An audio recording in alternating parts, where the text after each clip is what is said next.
Hi, I'm Robyn Rosen. I teach history here at Marist College.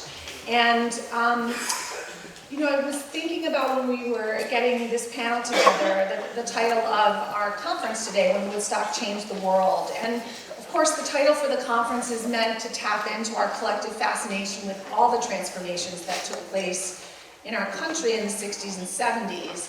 And of all these changes, I think a lot of us on the stage right now would argue that those in the area of gender and sexuality were some of the most significant. The feminist movement that developed in this era has been called second-wave feminism, although it's a contested label, and I think Jennifer will talk a little bit about how that's complicated. But it's given that name as a way to distinguish it from the first movement that lasted over 70 years and eventually brought the vote. This panel is going to consider what we call the challenges of second-wave feminism. And by this we mean two things. On one hand, the challenges posed by feminists, the critiques they developed of sexism, heterosexism, beauty culture, rape culture, the demands they made about reproductive justice, equal pay, childcare, housework, their efforts to undermine traditional gender roles, sexual scripts at home and in the workplace. But we also mean the challenges faced by second-wave feminists, the divisions that sometimes undermined their clarity and unity, especially around race and class, and the incredible backlash that devoted itself with fierce determination and continues to devote itself with fierce determination to putting this genie back in the bottle. So our panelists are going to discuss challenges of second-wave feminism in both of these regards today. They'll offer a broad array of issues and offer distinct and interesting perspectives on this double vision of challenge. First, we're going to have Carol Hanisch.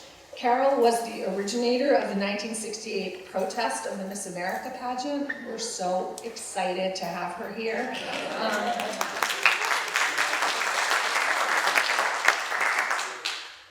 Carol helped to disrupt the contest by hanging a large women's liberation banner from the balcony.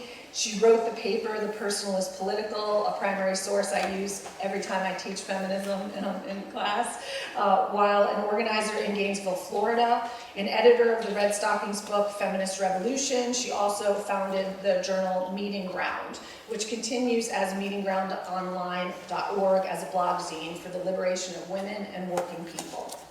Next, we have Jennifer Lemak. Jennifer is the chief curator of history at the New York State Museum. Prior to this appointment, she served there as senior historian and curator of social history. Major exhibition and publication projects include Votes for Women, celebrating New York's suffrage centennial, and An Irrepressible Conflict, the Empire State in the Civil War. Lemak is author of Southern Life, Northern City, The History of Albany's Rap Road, published by SUNY Press in 2008, and several articles on the Great Migration to upstate New York.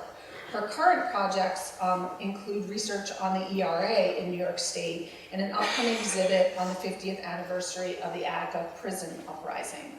Lemak serves the history field as a member of the New York State Preservation Board, the New York State Centennial Commission, the University at Albany Center for Applied Historical Research, and as co-editor of the New York History Journal. She earned an MA in Public History and a PhD in American History, both from the University at Albany. Finally, we'll hear from Micki McElya. Micki is a professor of history and director of the Initiative for Gender Diversity in Academic Leadership at the University of Connecticut. She specializes in the histories of women, gender, race, and sexuality in the U.S. from the Civil War to the present, with an emphasis on political culture and memory. Her book, The Politics of Mourning, Death and Honor in Arlington National Cemetery, published by Harvard in 2016, was a finalist for the 2017 Pulitzer Prize for General Nonfiction, and a 2017 Choice Outstanding Academic Title, and a winner of the 2018 John Brinkerhoff Jackson Book Prize. She's also the author of Clinging to Mammy, The Faithful Slave in 20th Century America, published by Harvard in 2007, and at work now on a new book entitled Liberating Beauty, Feminism, the Civil Rights Movement, and Miss America, which is what she's going to be talking about today. She is a distinguished lecturer for the Organization of American Historians as well. So please join me in welcoming these wonderful panelists.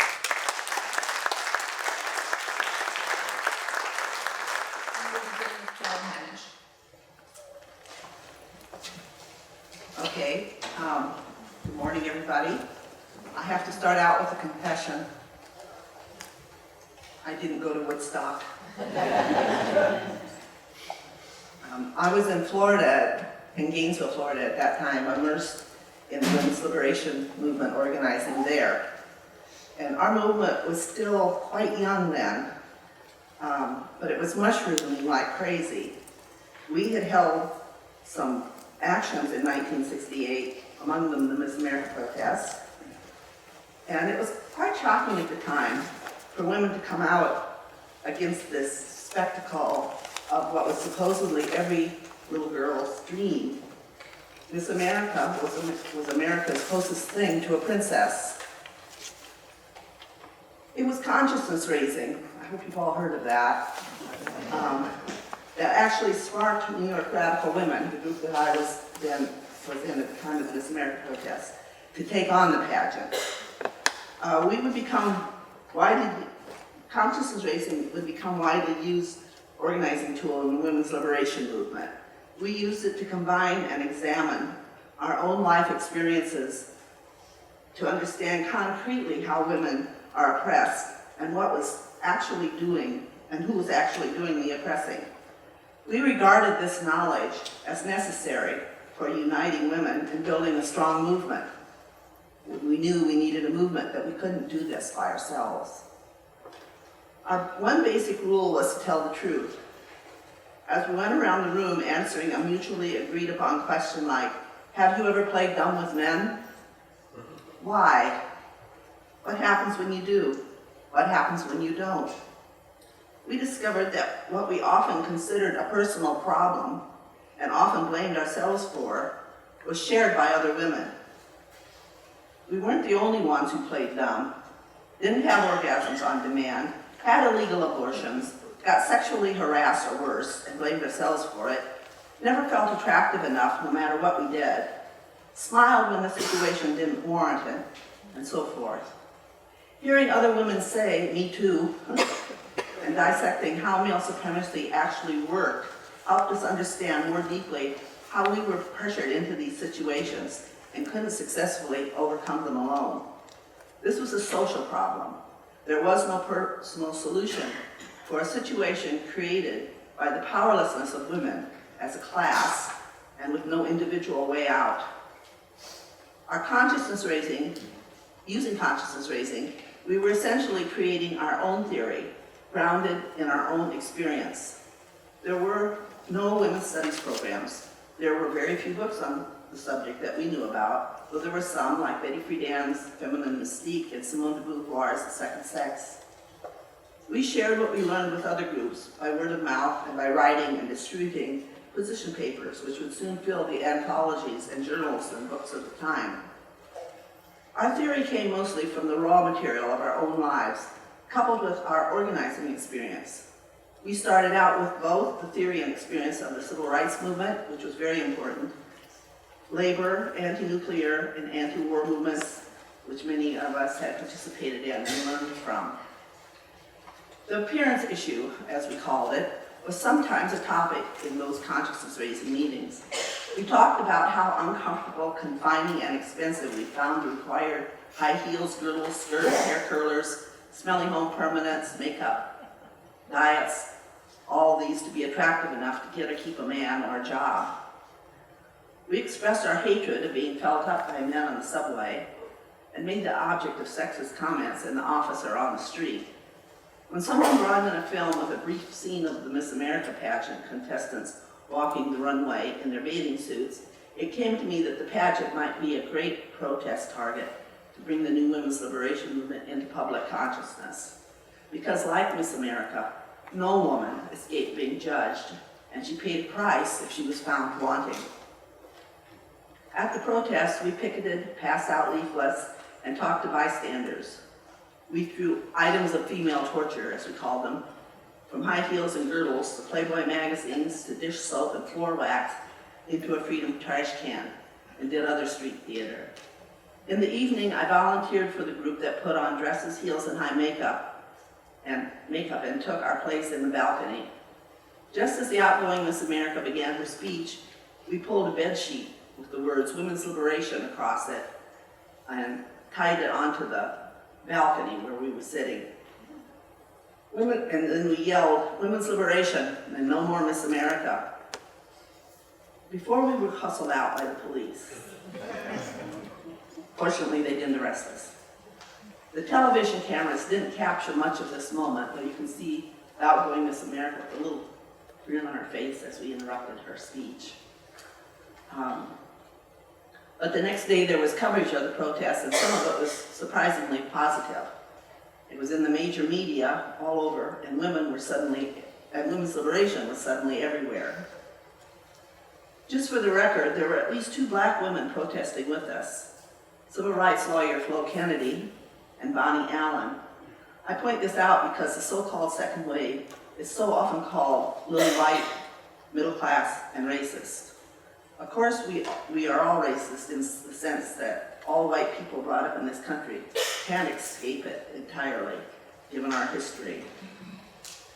We were aware of the Miss Black America pageant going on a few blocks away. I think most of us understood why it was being held, but kind of regretted instituting a Black beauty pageant as a way to do it. Our handouts, by the way, pointed out the racism of the white pageant as one reason we opposed it. We were not as unconscious as we are sometimes painted.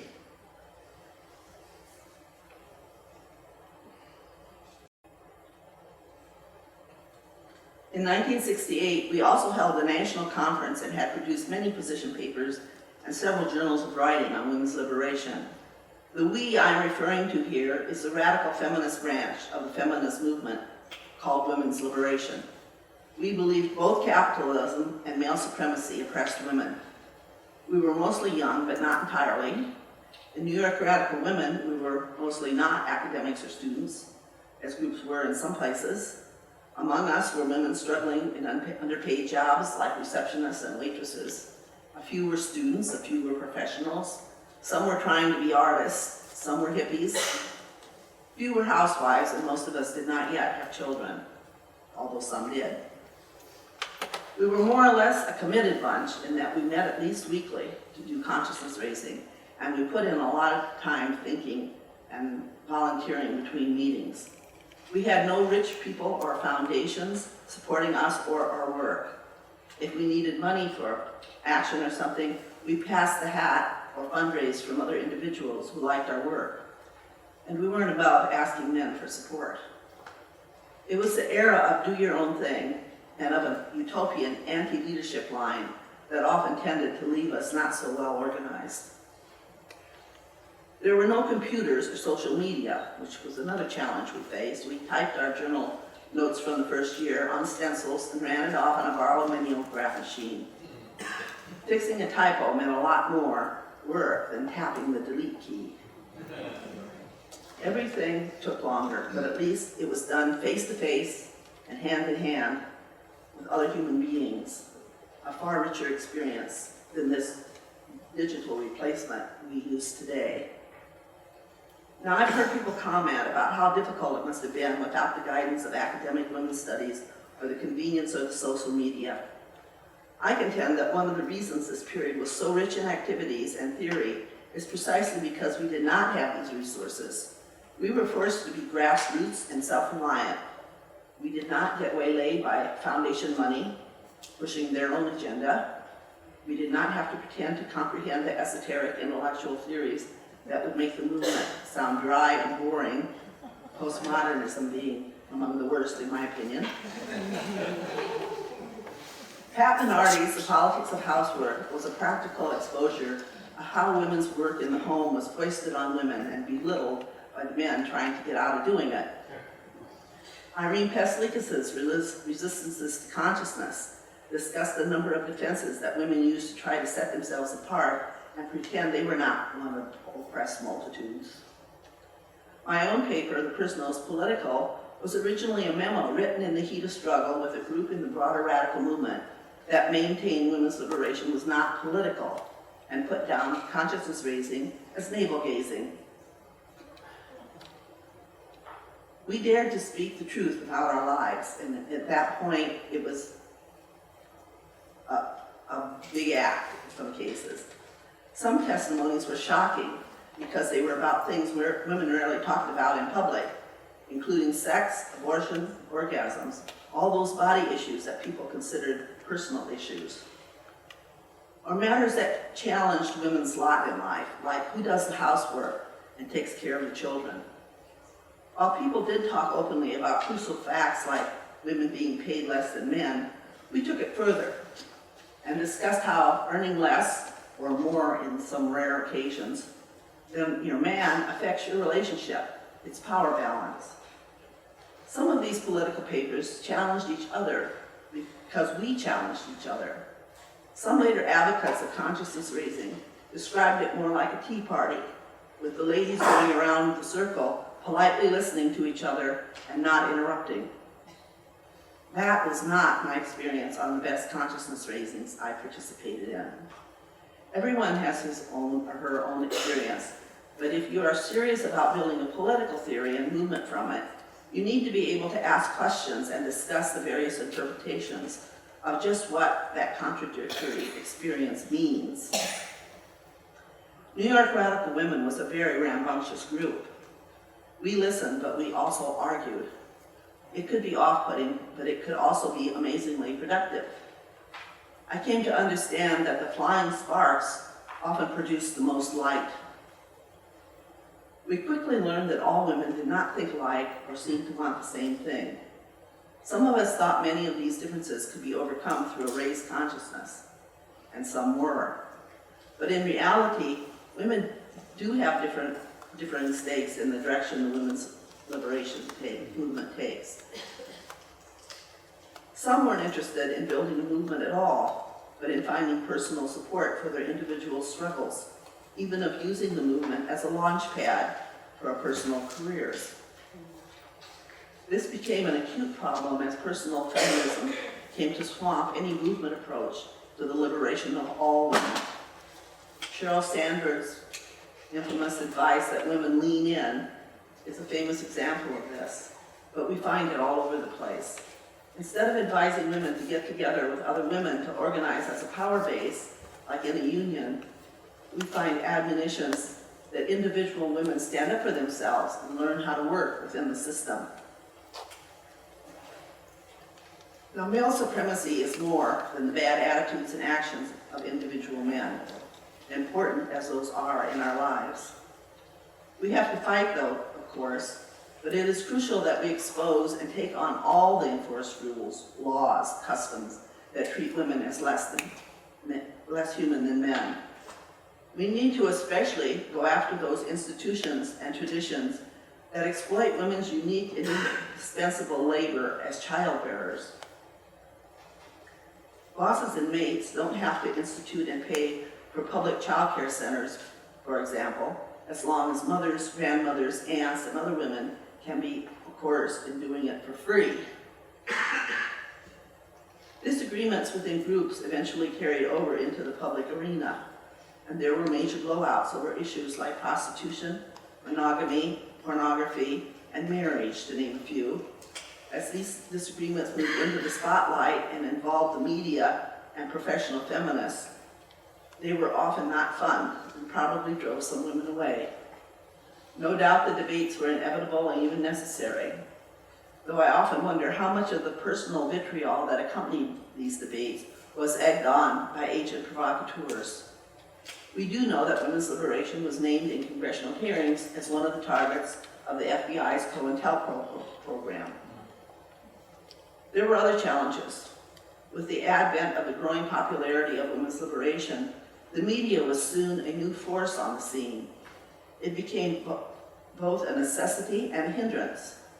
Women writers produced some important coverage, but in the process sort of became the gatekeepers and spokespersons for the movement, standing between us and the women we sought to organize. Press attention also intensified the competition within the movement over leadership. In the United States, where nearly everyone is dazzled by celebrity and yearns for fame and fortune, women are not immune. Women's liberation became a path to both, at least to a good job, for those who were good at self-promotion and had the right contacts.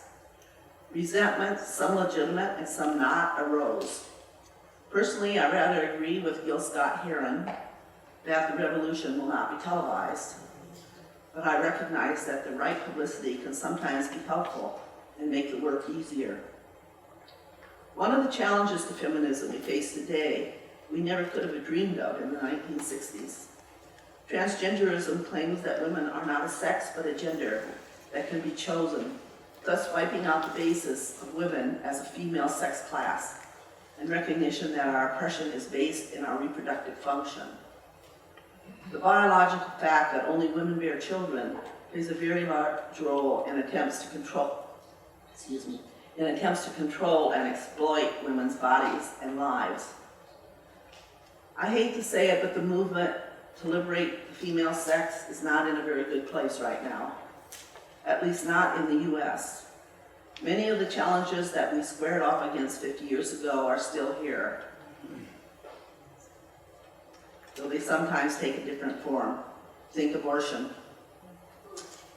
The women's liberation movement had a few good years of progress in the late 60s and early 70s, but the last 45 years or so have been spent fighting to hold on to the gains that we won back then, while the movement that won them is both weak and distracted.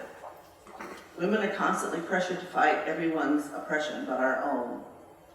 On the other hand, we can take some encouragement from the huge women's marches, the Me Too phenomena, and many other lesser-known activities that women haven't given up or given in.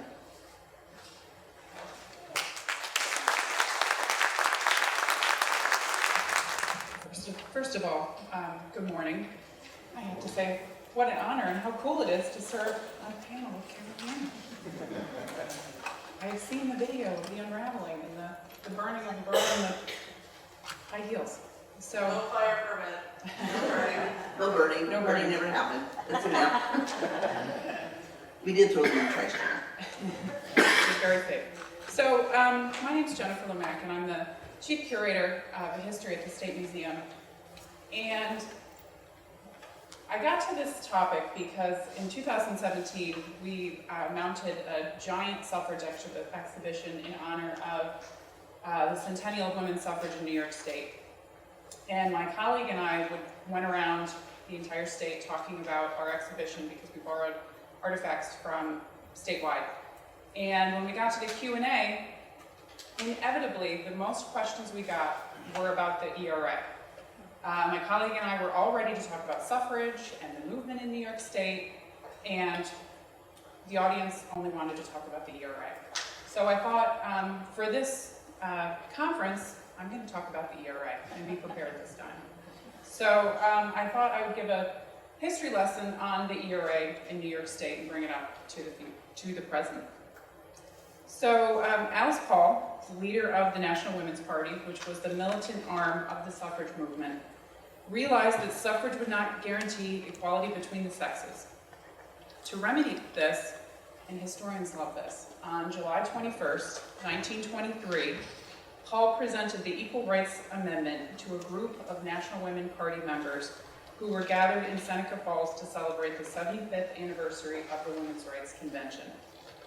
This was known as the Lucretia Mott Amendment in honor of Mott's work to help organize the original Women's Rights Convention. The amendment stated, quote, "Men and women shall have equal rights throughout the United States in every place subject to its jurisdiction." That same year, Susan B. Anthony's nephew, Representative Daniel Anthony Jr., who was a Republican from Kansas, introduced the ERA to Congress. Since then, the ERA was introduced in every session of Congress between 1923 and 1972. One thing to keep in mind is that after suffrage passed in New York State in 1917 and nationally in 1920, women did not vote as a bloc. They frequently cast their ballots in the same vein as their husbands or fathers. So while Alice Paul and members of the National Women's Party supported the passage of the ERA, many women, even though they had supported women's suffrage, did not because they felt it would remove much of the protective legislation that helped women, particularly working women. For example, legislation passed in the 1910s limited women's work hours, banned them from working night shifts, and under dangerous conditions, and even gave them a minimum wage. Because of this, Eleanor Roosevelt and Frances Perkins, two women that you would think would be all for the ERA, actually came out against it. This held true well into the 1940s and 50s, and well into the 1950s, Eleanor Roosevelt would not speak out against it, but she would never speak for it. In 1946, Senator Robert Wagner, who was the lead investigator of the Triangle Factory fire investigation and author of much of the nation's labor legislation, voiced his opinion that the ERA would, quote, throw existing protective labor laws into chaos, end quote. He also felt that the ERA would hurt wage-earning women and only help professional women. This sentiment was also reiterated by suffrage and president of the National League of Women Voters, Carrie Chapman Catt, who was our state champion for suffrage. She said, quote, women of the trade union occupations enjoy protective legislation. Generations of hard work in which women's organizations joined brought about this protective legislation. It includes laws concerning minimum wage, suitable hours, night work, sanitary conditions, and other things. The women themselves agree that they have received benefits from this legislation, and they are almost unanimously opposed to its repeal through the Equal Rights Amendment, end quote. Catt also urged women of the white-collar professional classes to remember that if there is any resistance to the enforcement of equal rights, their only satisfaction is through the courts. This class distinction between white-collar and blue-collar workers would continue to plague the ERA. These are two big proponents in New York State of the ERA, Crystal Eastman and Elva Belmont. They were also part of the National Women's Party. And on the right is Alice Paul, I believe in the 1970s. So the 1960s were marked by tremendous political and social change, and the civil rights movement worked to expand equality for African Americans. One of the defining moments of this movement was passage of the 1964 Civil Rights Act, which prohibited discrimination in employment based on race, color, national origin, religion, and sex. In response to this positive legislation, the women's movement gathered supporters. The late 1960s saw women's groups joining forces in support of the ERA, and politicians took notice. In 1971, Representative Martha Griffins, who was a Democrat in Michigan, maneuvered the proposed ERA out of committee and onto the floor for a vote. Both houses passed the amendment, and in March 1972, the proposed 27th Amendment to the Constitution was sent to the states for ratification. That's where everything fell apart. Unfortunately, Congress imposed a 7-year time limit for ratification. 22 of the necessary 38 states ratified the amendment right away. New York State was one of the first who ratified it on May 18, 1972. But 7 years gave the opposition time to gather support. And here are some artifacts that were actually in our exhibition. And I just want to point out the bracelet we borrowed from the Smithsonian Institution. There are 3 of these, and each one of the states on there are the states that initially ratified the amendment. So we borrowed the one that had the New York State file on it. I really like that. Conservative and religious groups were against passage of the amendment, believing that if the amendment were to pass, women would be drafted, mothers would not receive custody of their children, alimony would not be awarded to women, and single-sex bathrooms would be eliminated. A staunch supporter of these beliefs was Phyllis Schlafly, a conservative Republican activist and lawyer from Missouri who built a grassroots movement of women against the amendment. The anti-ERA campaign worked as public opinion and the Republican Party turned against passage of the ERA. Since too few states had voted for ratification when the 1979 deadline approached, and some of them actually repealed their approval, Congress granted an extension until June 30th, 1982. Once again, not enough states supported the amendment, and since 1982, the ERA has been reintroduced to Congress in every session and has yet to be ratified by the Constitution. One of the most popular and largest organizations that was founded in response to the amendment was the National Organization of Women. NOW was established in 1966 as a feminist civil rights organization when the Federal Equal Employment Opportunity Commission, the EEOC, refused to enforce Title VII of the 1964 Civil Rights Act. And that's the act that prohibited discrimination based on sex. NOW also advocated for legislation surrounding childcare, maternity leave, abortion rights, equal access to education, and pension rights for women. Today, NOW is the largest organization of women's rights activists in the United States with chapters in each of the 50 states and serves as the political action group similar to the NAACP, seeking change towards greater gender equality through lobbying, advocacy, education, and protest. And New York NOW was one of the big supporters of the ERA in the state.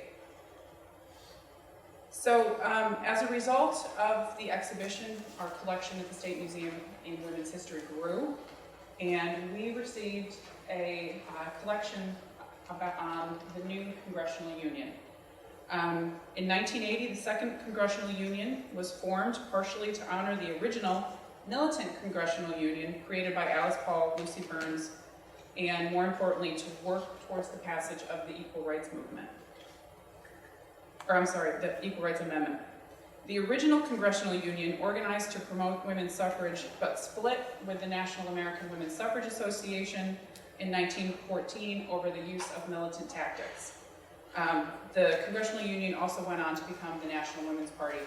But these were the women in the suffrage years that were down in Washington, D.C., picketing the White House, which was that photo there.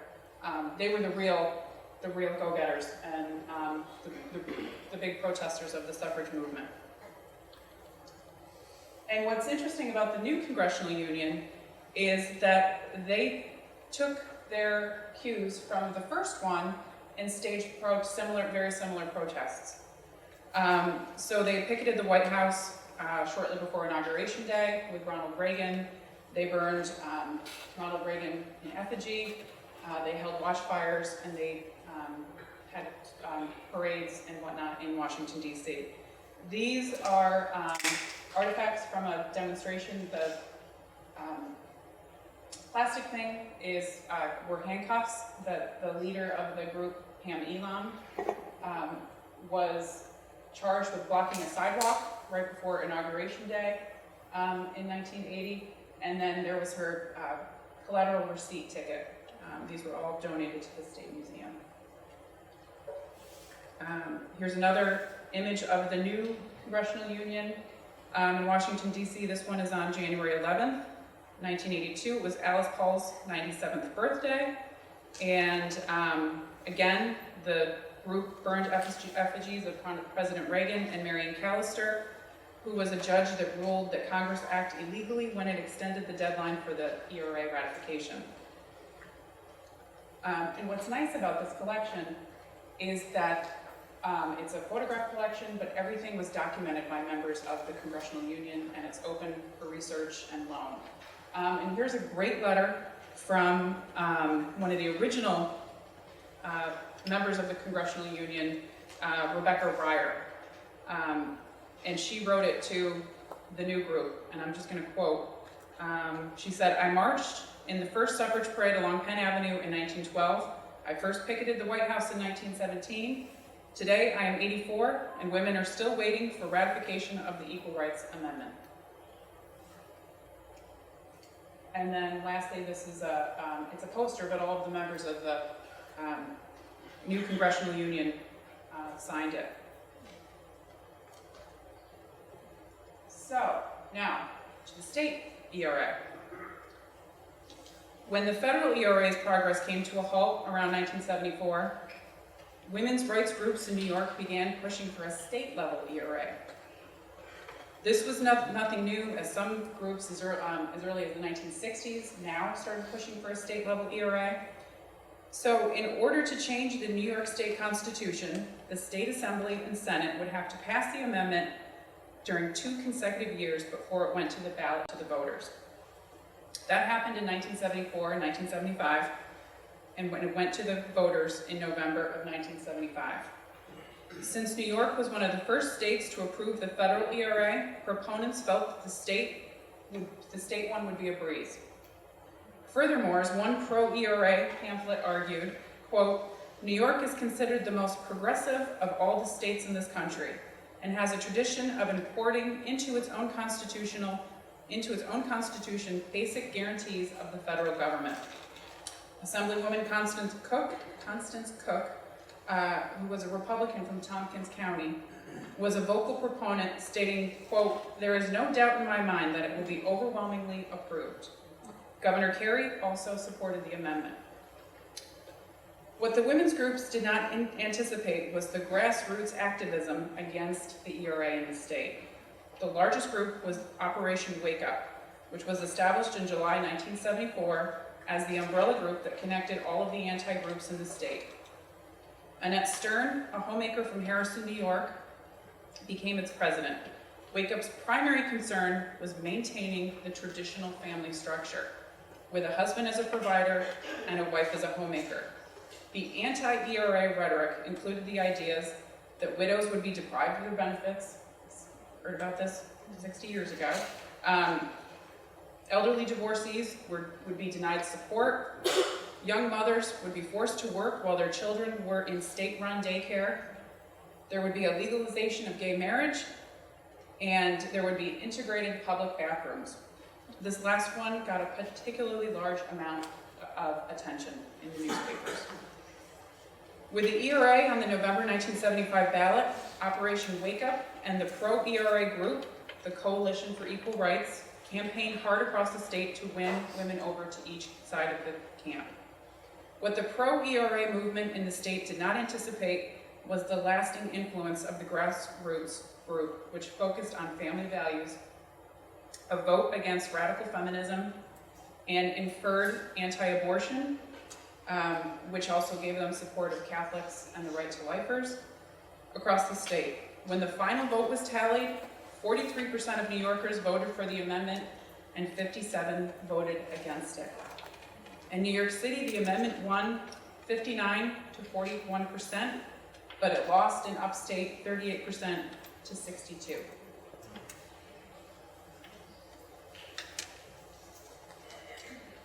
And I'm going to leave you with this final map.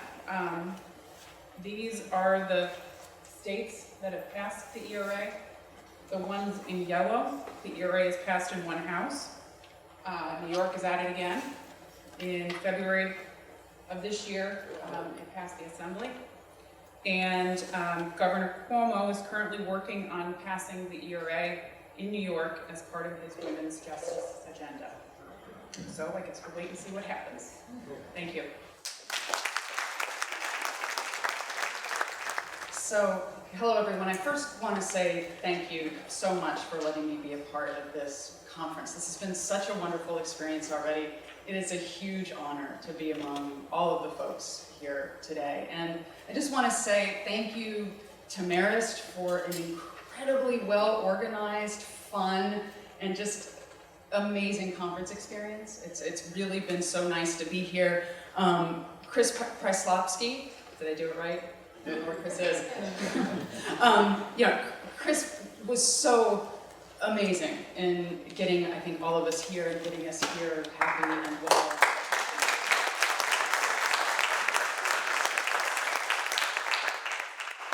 So lots of shout outs to Chris. And also I'm grateful that I get to be here with old friends, and I get to be here with new friends, I hope. Notice, I think of you as new friends, so we'll go from there. I also want to say, as a person who is working on a book about the Miss America pageant, women's liberation protests, the Miss Black America pageant, and Black Power and the rise of the new right and conservatism, to get an email that says, here's the list of your fellow panelists. I believe I sat and hyperventilated for a minute when I saw that Carol Hanisch was also on this panel, and I can't say how profoundly honored.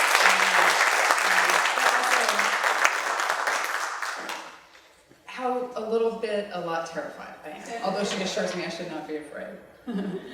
It's not often that you get the pleasure of this as a historian. I am standing next to one of the key actors of the story that I hope to tell, and that I hope to tell well. And I want to think today about telling stories, and telling stories on anniversaries. Why do we privilege 25th anniversaries, 50th anniversaries? I'm going to briefly talk about a first anniversary in a moment, but anniversaries present real difficulties, I think, for historians, for public discourse about historical events, and for thinking about where we were and where we're headed.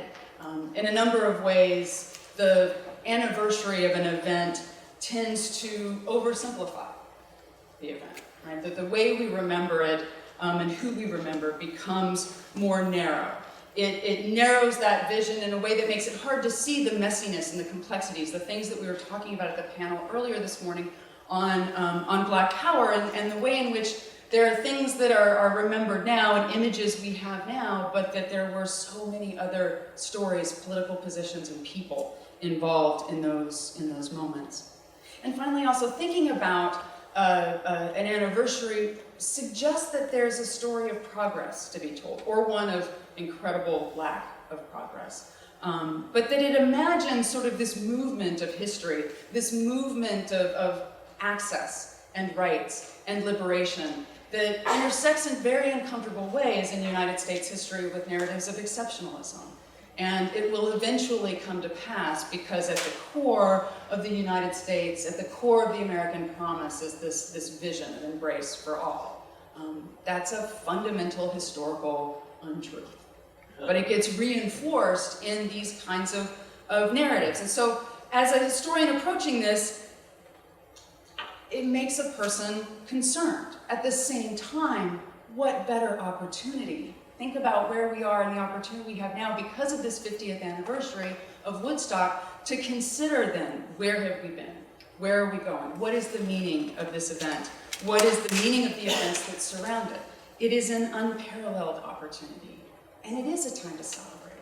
This shouldn't all be a story of hard-won advances and problematic setbacks. This is also joyful and happy and hopeful. And so it gives us a chance to celebrate in those ways as well.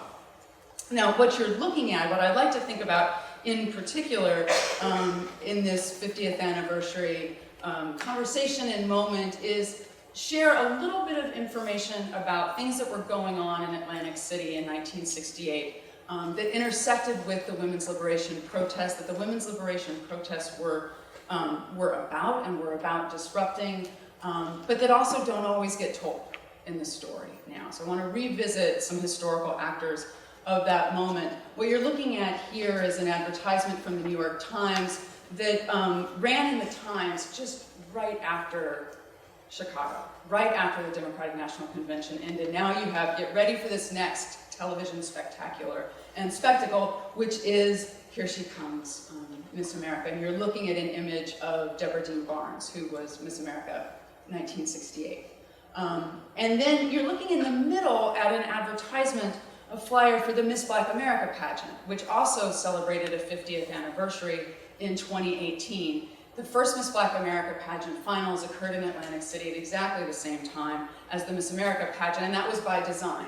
It was by design to protest the Miss America pageant and its racism and its exclusions, and to argue that not only is Black beautiful, but that Black women should be celebrated and Black culture should be celebrated as something distinctive and important and not encapsulated in the vision of national beauty that was being presented by the Miss America pageant. Now, also in saying that a pageant, a counter pageant, is a protest, raises all of these problematic ideas about bodies and beauty and judgment. In what ways does that protest as Miss Black America still encapsulate so many of the problems, as Carol Hanisch just said earlier in thinking about that moment. And then you're looking at the end at a flyer that was made by Washington Women's Liberation, but that took the 10 points of protest from the No More Miss America press release and call to arms to come to Atlantic City, and sort of condensed them down and provided these graphics, and raises some of these questions too about the racialization of protest and the use of slavery as a metaphor for other forms of oppression. It's something that we could definitely talk about quite a bit more. Then, 50 years later, we had Miss America 2.0 in September 2018, and Miss America 2.0 was the first Miss America pageant not to include a swimsuit contest, after many years of seeking to get rid of that, or many years of protecting it. It was also the first Miss America pageant to be run by a former Miss America herself. Gretchen Carlson was Miss America 1989, Miss Minnesota 1988, and in December 2017 was made the first former Miss America or first pageant contestant ever to run the Miss America organization, a position she recently, as in a week ago, stepped down from in some controversy. We can talk about that as well later, should you wish. Also, the Miss Black America pageant organization is still a thriving organization and has continued to hold finals every year at various places around the country and became much bigger after 1968. The Miss Black America pageant organization would be in the 1970s a significant platform for representing Black politics counter in many ways to Black power. They produced a vision, they said, of positivity against the forces of negativism they saw represented in other political formations.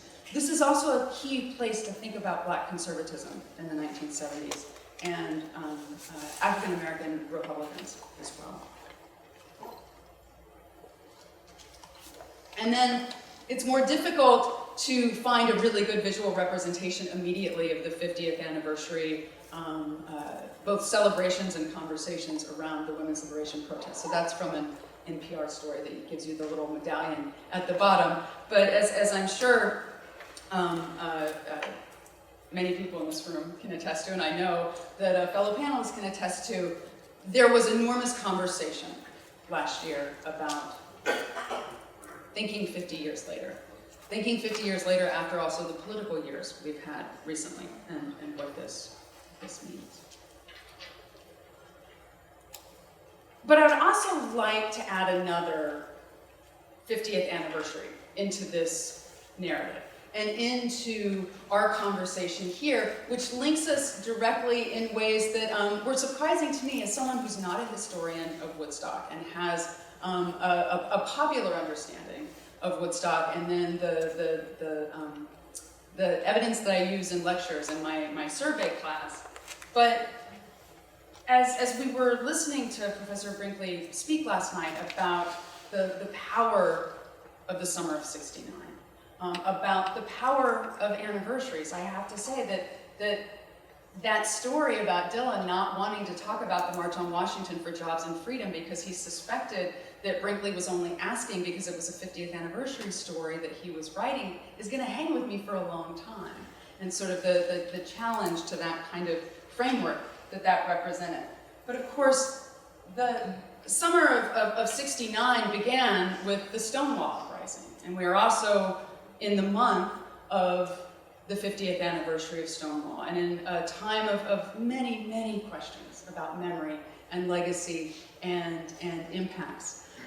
Just quickly, the Stonewall Uprising began on June 27th or 28th. It actually really came to a head at about 1:30 in the morning on Saturday morning, the 28th, so it's sort of hard to know. Folks got there Friday night, and then they revolted early Saturday morning. It lasted for 6 days, and so again, thinking about, well, what point do we mark that anniversary? What day constitutes the kernel, the truth of Stonewall?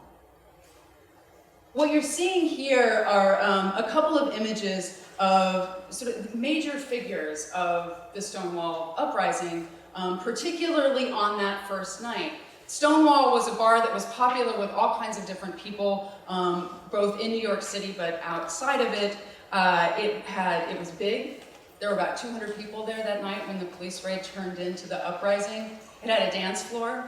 It was also known for being more welcoming to the variety of LGBT people who were moving around the West Village. Most of the people who fought that first night were homeless young people, were transgender people, and were people who generally were excluded from the other bars and meeting spaces in the city. But it was also a site that people knew from all over. This is really important to consider in just 1 second in the Woodstock connection that some of y'all are probably familiar with, but I got to learn in the process of preparing for this conference. So also I should note that the picture that you're looking at on your right is actually taken in 1973, but it's such a wonderful image. I wanted to use it and include that great sort of behind the police line.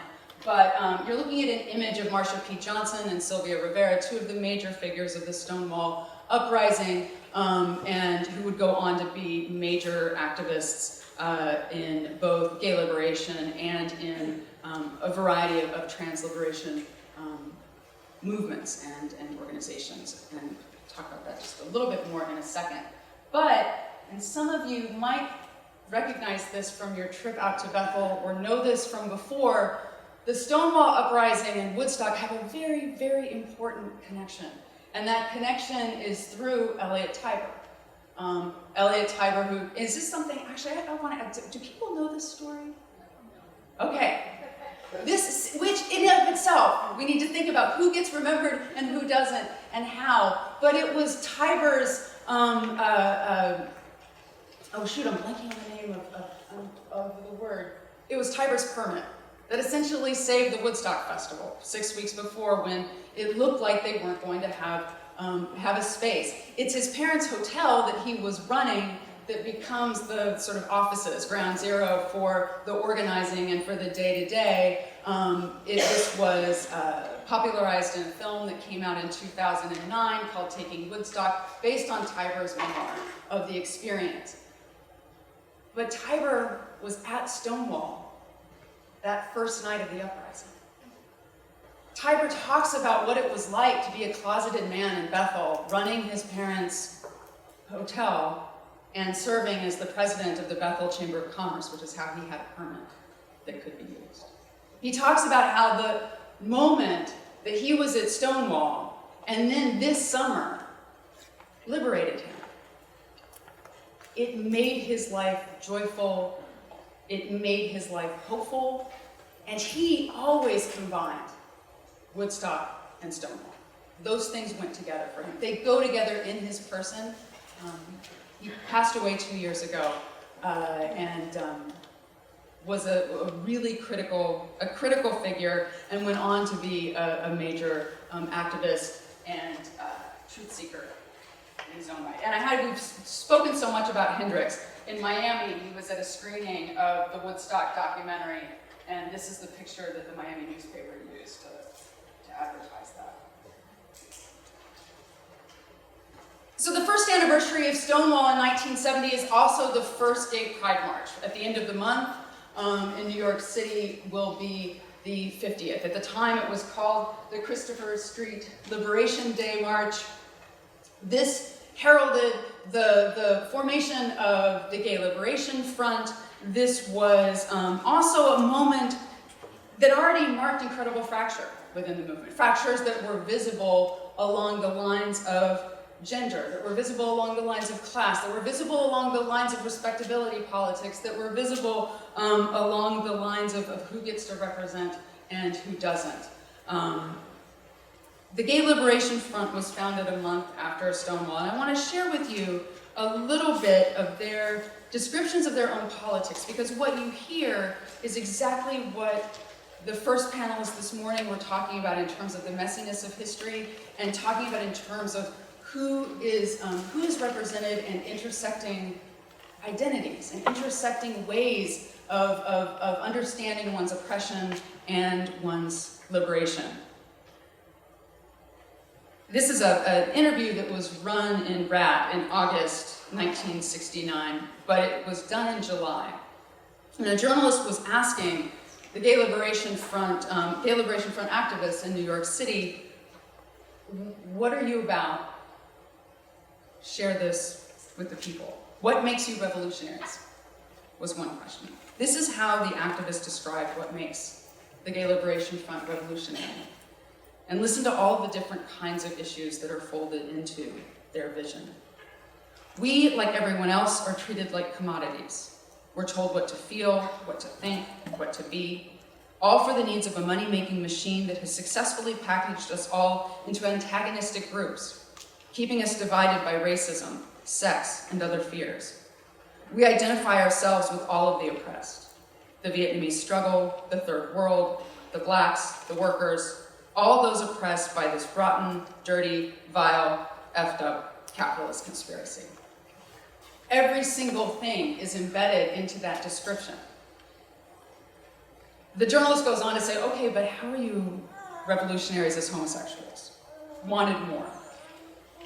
This person goes on to say, the socialization process of the society is nothing but a phony morality impressed upon us by church, media, psychiatry, and education, and tells us if it were not heterosexual married producers and pacified workers and soldiers that we are sick, degenerate outcasts.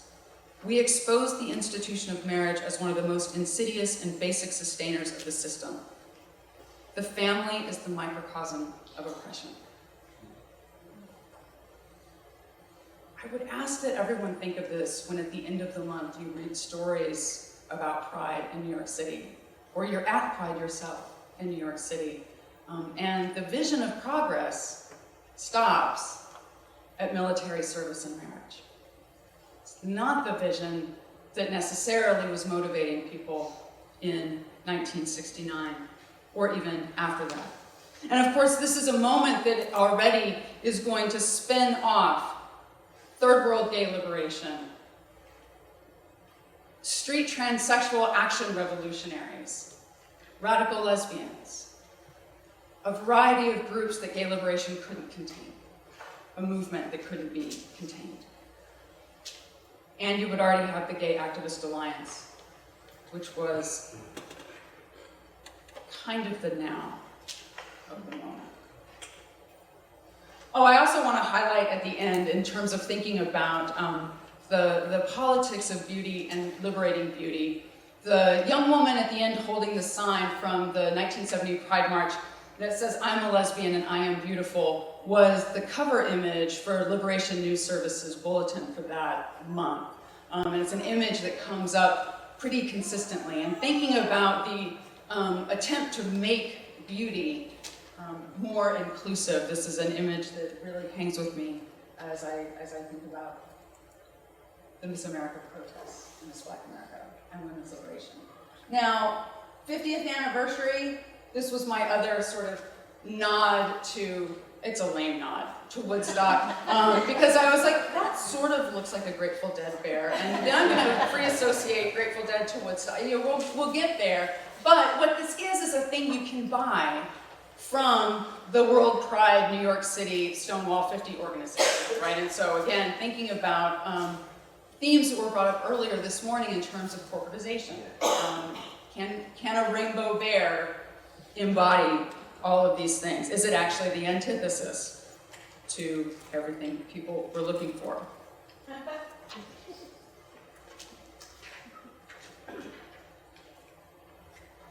But it's not necessarily what you expected me to speak about today.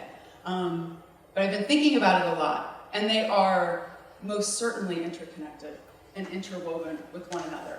Now, what you're looking at here in terms of thinking about the way that we remember and how quickly memories get shifted, how quickly the story starts to narrow down into particular narratives and particular actors. On the left, you're looking at actually the Louisville, Kentucky Courier-Journal, but it's a reprint of the New York Times article about the women's liberation protest, which you'll note above the headline, it says symbolic bra burning. That symbolic's going to fall off pretty soon, and this will be remembered, as we were just talking about a minute ago, as a moment of bra burning and the power of that image, but which did not occur that day on the boardwalk. And then also you're looking at the right at the moment of the Women's Liberation banner coming over the balcony. And as you already heard, part of the story is the media. NBC camera people did not pan over to allow the American public, the millions and millions and millions of Americans who were tuned in to the Miss America pageant, who in that moment could themselves be a part of a consciousness raising, a part of a liberatory moment. But instead, NBC kept to the stage and kept to Deborah Jean Barnes. They were pilloried for it later, and there were arguments about what kind of news organization, what kind of network doesn't show all the story. We could think about that 50 years later as well. Also, for a long time, the Miss Black America pageant was barely mentioned at all in relation to the Miss America pageant, even though it had been staged that night, that everyone was writing about it in the press the next day. When I first saw this actual copy of the New York Times report the next day of Judith Ford having won and Sandra Williams being the first Miss Black America, I was stunned because I had read what I thought was pretty much every definitive account of this day and of the history of the second wave, the history of early women's liberation, and I had never heard of the Miss Black America pageant before. Yet, the New York Times headline is, along with Miss America, now there's Miss Black America. And so thinking about how that story falls out and then comes back has been very critical to me, but also the way in which Miss Black America still is always tied to women's liberation protest and to this particular moment. The politics of the Miss America pageant, the history of the Miss America pageant, the fact that it's still an organization that exists even though we could talk about the merits or problems of the inclusivity or lack thereof of the contemporary Miss America pageant, but there are now winners of color. This year, in particular, Miss New York is now Miss America. I'll show you a picture of her in just a second. But I want to briefly talk to you about Sandra Williams, who was from Philadelphia, first Miss Black America, and she described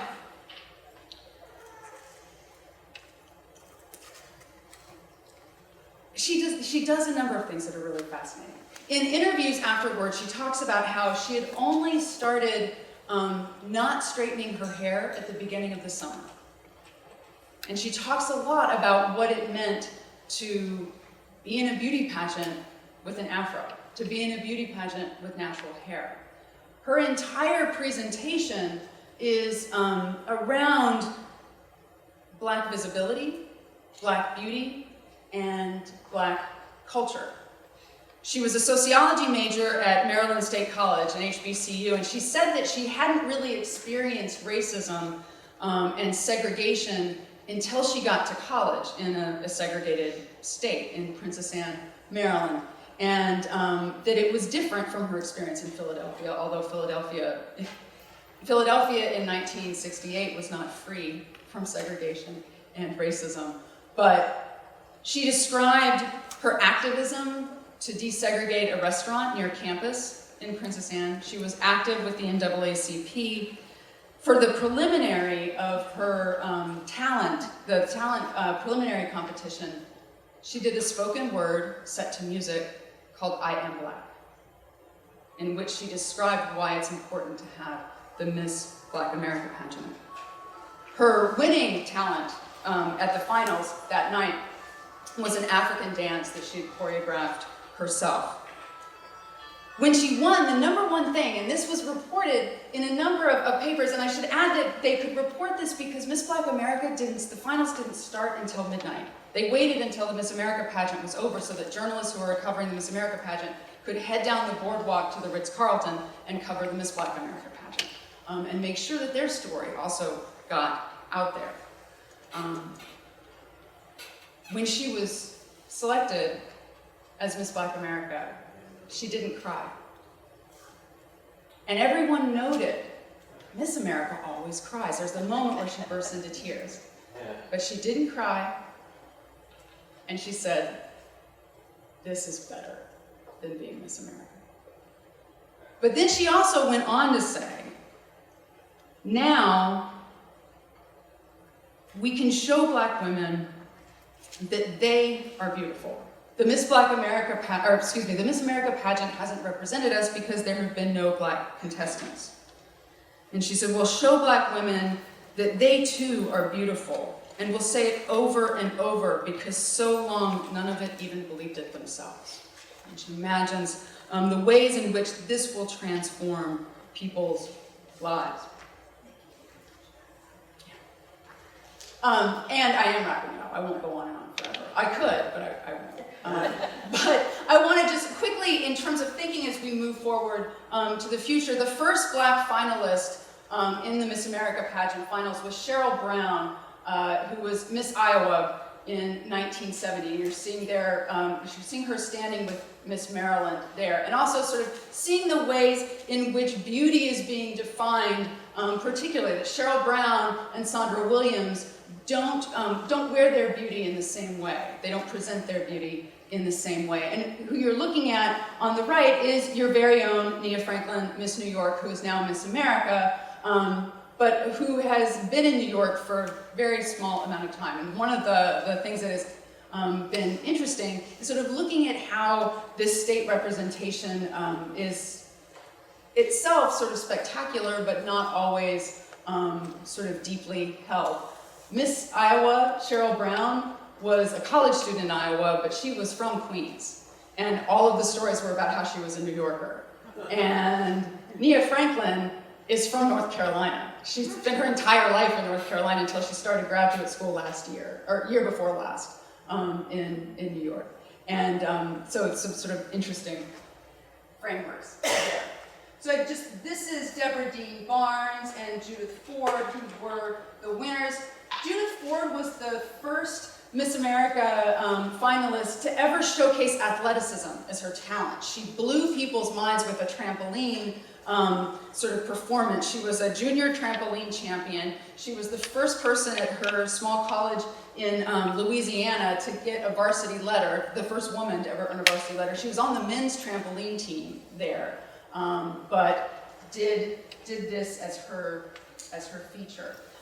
Also, thinking about the protest and thinking about the ways in which women's liberation challenged the variety of cultural resonances and cultural impacts of the Miss America pageant. In 1967, they started sending what they called their USO troop tour of Miss America to bases in Vietnam. Deborah Dean Barnes had been home from Japan, Korea, and various bases in the Pacific for a week when pageant week started. It's always right before the end. This relationship to the US military and touring Miss Americas and finalists continues to this day. And you're seeing sort of one of the images there, these kind of promotions. One of the 10 points of the No More Miss America call was that Miss America is a, quote, military death mascot, made to pep talk men into dying and killing with a better spirit.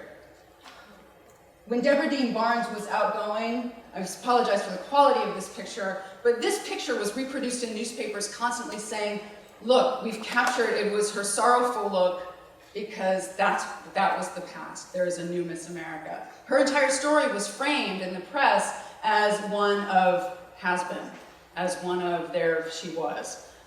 And that image was used. This is actually something that was also included among the women's liberation planks. In number 6, it was the pop culture obsolescence of women, that the constant objectifying and then moving through. And a quote from that flyer is, "What is so ignored as last year's Miss America?" finally, also on the boardwalk that day, when women's liberation was protesting, when the Miss Black America pageant was having a motor parade at the same time to show all of their contestants, Terry Ann Usen, who was a runner-up from Wisconsin, was there with 2 other women from Wisconsin protesting the women's liberation protesters. She was holding a sign that said, "There's only one thing wrong with Miss America, she's beautiful." And that sign was pinned to her with the Nixon for President button. She was with a couple of other women. One of them was holding a sign that says, "Miss America is still our ideal." She would go on in 1972 to be selected as Miss America herself. This was after a year-plus touring with the New Christie Minstrels, and a time that she describes as a post-68 whirlpool of drugs and celebrity and sadness and disaffection, until on the road she was born again. She decided after that moment to go back to pageants and to profess her faith in Jesus and to profess her commitment to the troops in Vietnam, and that became her platform. You'll notice on the program on the right, the way in which the Miss America organization capitalized on her image. That is a very religious-looking program cover. She became famous also as a speaker in various evangelical groups and organizations. This is exactly the moment that Schlafly is getting ready to organize against the ERA, is transforming her own hard right politics into cultural politics. And really, it is these sorts of constituencies that I argue help facilitate that and make those connections. Yeah, I'm sorry. My alarm didn't go off.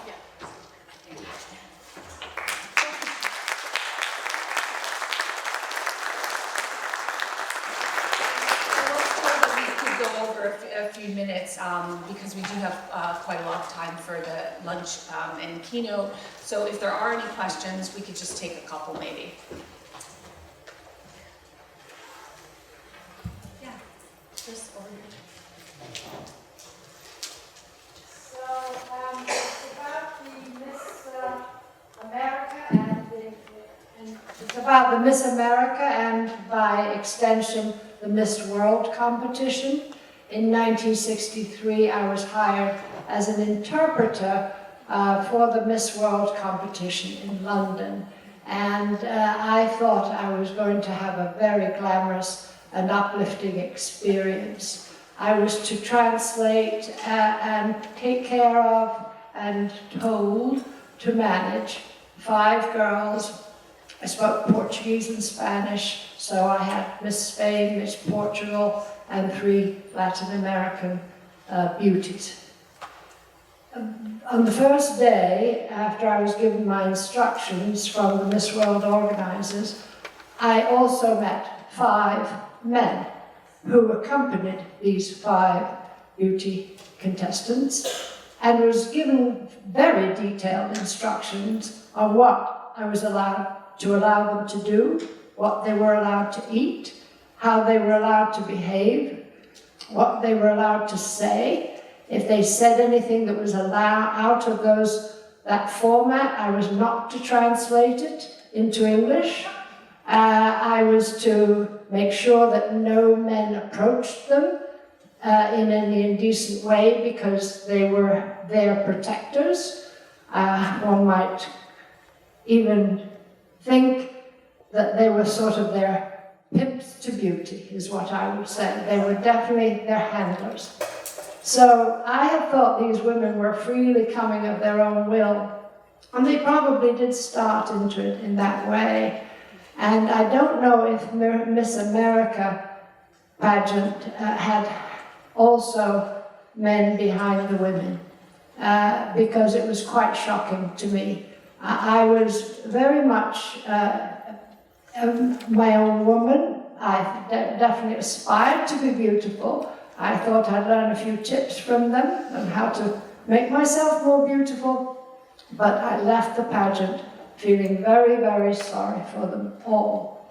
I did just have one little act of defiance, was not too much, but Miss Brazil, when asked what she wanted to do for her future, and all of them had said they wanted either to be mothers or nurses or teachers or any of the normal roles of the day, she said that if she won, with the money, she was now working as a secretary, a typist, but she was going to enroll in university and she wanted to be an economist or something where she might change the future of Brazil.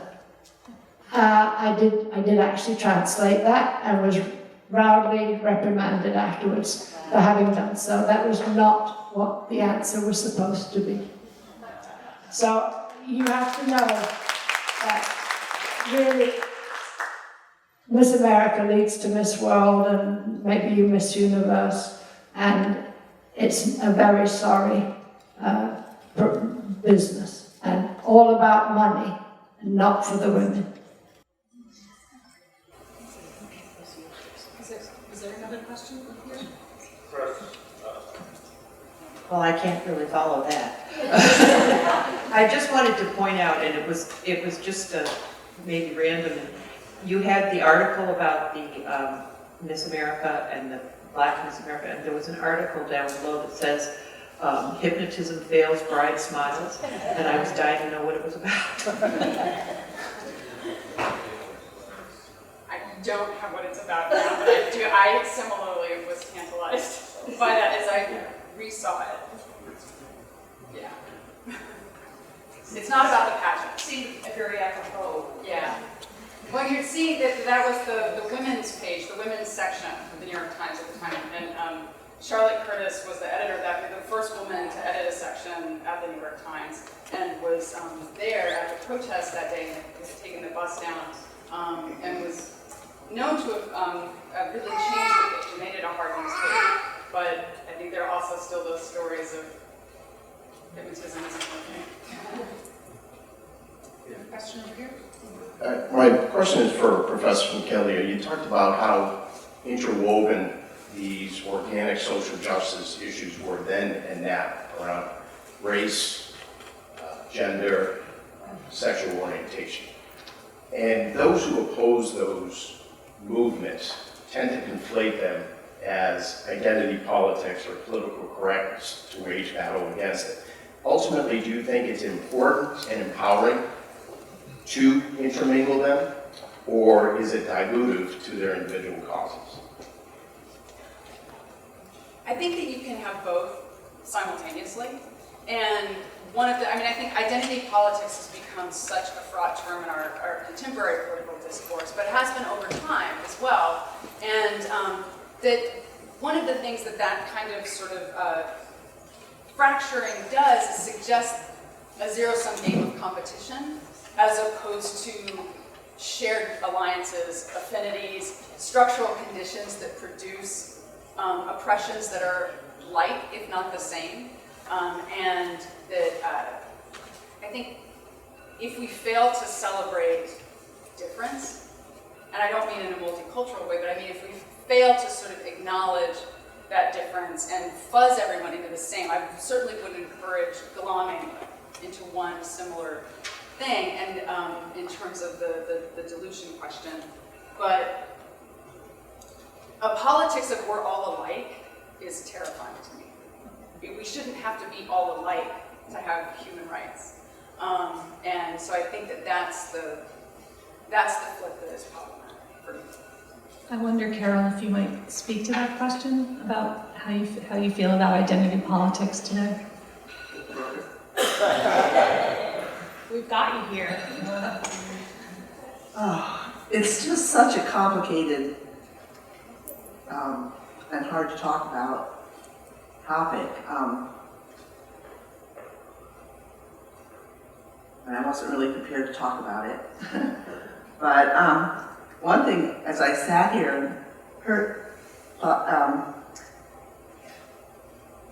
about the ERA and the Phyllis Schlafly and all the people who are worried about the single-sex bathrooms, disappearing. I thought, gee, the transgender movement made that happen, or is making that happen. It wasn't the ERA or anything that women did, it was the transgender that's making that happen. And some of us aren't too happy about it. We believe that women should have their own spaces, safe spaces. I'm not quite sure what, I do think that women's liberation has sort of become this basket that everybody puts their issues into. And it's really watered us down, it's distracted us, we can't have a movement anymore. I mean, it's gotten so bad that we can't even use the word women.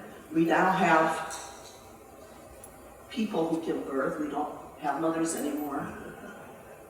It's just very confusing. And I mean, I think the same thing, well, I may as well talk about it. Sort of the same thing happened with the gay movement and women's liberation. For some reason, that movement got tacked on women's liberation in a lot of ways. And lesbianism even became a substitute for feminism. I mean, I remember there was a slogan back then, something like, feminism is a theory and lesbianism is a solution. I mean, there was this real push that I think damaged women's liberation in a lot of ways, because women who weren't interested in becoming lesbians sort of had no place in the movement after a while, because we were told that we were sleeping with the enemy, that we couldn't be trusted. And this is one of the big divisions in the women's liberation movement.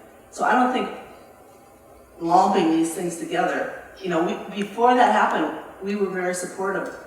Women's liberation was very supportive of lesbianism, because one of the reasons was everybody, when they found out you were a feminist, they thought you were a lesbian anyway. So, we supported people's right to be lesbians. But then it became to the point where lesbians weren't supporting our right not to be. And this changed the whole tenor of the movement, because a lot of the issues that women with children, women with male mates cared about got buried. And women just turned away. So I do think there's problems with lumping these things together. I've certainly